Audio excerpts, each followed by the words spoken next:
अकबर और बीरबल के बीच संबंध कुछ इस तरह प्रगाढ़ हो चले थे कि उनके बीच मर्यादा और औपचारिकता की सीमाएं टूटने लगी थीं। कई बार उनके बीच चलने वाली नोक-झोंक में अनुशासन का पालन हो पाना बहुत मुश्किल हो जाता था और उसकी चपेट में सारे दरबारी भी आ जाते थे।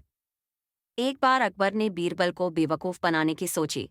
इससे पहले जब कभी भी अकबर ने बीरबल को छकाने का प्रयास किया था, तब उन्हें मुंह की खानी पड़ी थी। इसलिए अकबर ने अपने इस प्रयत्न में मंत्रियों और दरबारियों को भी शामिल कर लिया था।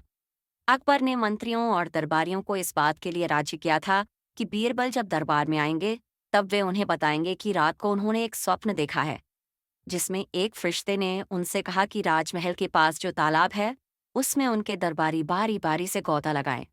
जो दरबारी एक अंडे के साथ तालाब से निकलेगा, वह शरीफ होगा, और जो बिना अंडे के बाहर निकलेगा, वह होगा पक्का शैतान।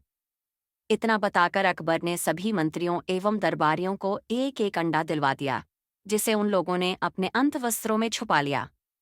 जब दरबार में बीरबल आए तो अकबर ने अपने सपने का ऐलान करते हुए सपने का विवरण दिया और इसके बाद मंत्रियों एवं दरबारियों से चलकर तालाब में बारी बारी से डुबकी लगाने को कहा। बीरबल यह देखकर चकित रह गए कि अकबर के स्वप्न की चर्चा सुनकर किसी भी दरबारी ने कोई सवाल ही नहीं उठाया। आश्चर्यजनक रूप से सबके सब तालाब में डुबकी लगाने के लिए तैयार हो गए।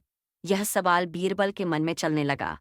अब चूंकि सब तालाब की ओर जा रहे थे, इसलिए बीरबल की भी मजबूरी हो गई कि वे भी उनके साथ चलें।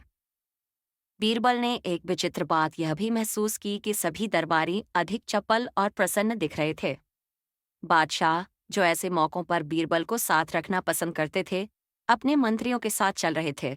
उनके बीच में बीरबल खुद को अकेले पा रहे थे। तालाब के किनारे पहुंचने के बाद अकबर के बैठने की व्यवस्था हुई। बादशाह के तख्त के पास टोकरी भी रख दी गई। थोड़ी ही देर में तालाब के आसपास का नजारा बदल गया। एक एक करके दरबारी तालाब में उतरते, डुबकी लगाते और हाथ में अंडा लिए बाहर निकलते। वे अंडे को बादशाह के पास रखी टोकरी में रखकर तख्त के दूसरी तरफ दरबारियों के लिए बनाए गए स्थान पर जाकर बैठ जाते। सभी मंत्रियों और दरबारियों ने डुबकी लगा ली थी। सबके सब अंडे के साथ तालाब से बाहर आए थे। अंत में अकबर ने कहा, बीरबल, अब तुम भी डुबकी लगा ही लो। बीरबल का मस्तिष्क तेज गति से काम कर रहा था। उन्हें विश्वास हो चला था कि इस डुबकी लगाने वाले खेल में बादशाह भी शामिल हैं, वरना अनेक धूर्त मंत्रियों और कुटिल दरबारियों के हाथ में तो अंडे नहीं आते। यह सब सोचते हुए बीरबल तालाब में उतरे, डुबकी लगाई, लेकिन हाथ में अंडा नहीं आया। बीरबल तालाब से निकलते निकलते एक निर्णय पर पहुंचे और जोर से बांग दी। वे बांग देते देते ही बादशाह के पास पहुंचे। अकबर ने उन्हें खाली हाथ आया देखकर पूछा, बीरबल, तुम बिना अंडे के? बीरबल ने फिर से जोरदार बांग लगाई और कहा, जहां अपना, आपकी अंडा देने वाली मुर्गियों के बीच मैं ही तो एकमात्र मुर्गा था। अब मेरी बात का भरोसा ना हो तो आप भी पानी में उतरकर आजमा लें।